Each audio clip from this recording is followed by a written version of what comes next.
اعوذ باللہ من الشیطان الرجیم، بسم اللہ الرحمن الرحیم۔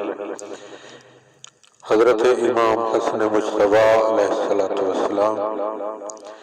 نے اپنے اس وارث حضرت امام زمانہ علیہ السلام کا تذکرہ ان الفاظ میں فرمایا: کیا تم کو معلوم نہیں کہ ہم میں سے ہر ایک کی گردن میں زمانے کے سرکش کی بیعت ہے، مگر ایک ہستی ہے جو القائم ہے،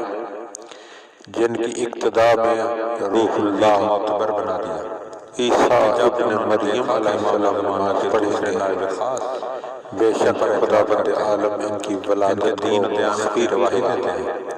اور انہیں خود عائد ہوتے اہل سمجھتے ہیں، تاکہ جب وہ خروج کریں تو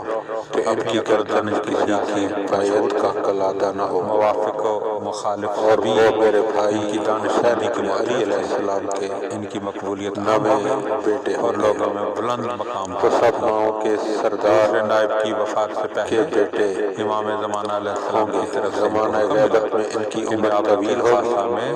پھر خدا بند عالم ان کو اپنی قدرت سے 40 سال کی ابوالقاسم جوان کی صورت میں ظاہر کرے گا تمہارے ان کا اپنے اس لیے تاکہ ظاہر ہو جائے اس بات کو کہ خدا ہر چیز پر قادر ہے۔ اور میں نے اللہم صلی علی محمد و آل محمد وعجل فرج آل محمد۔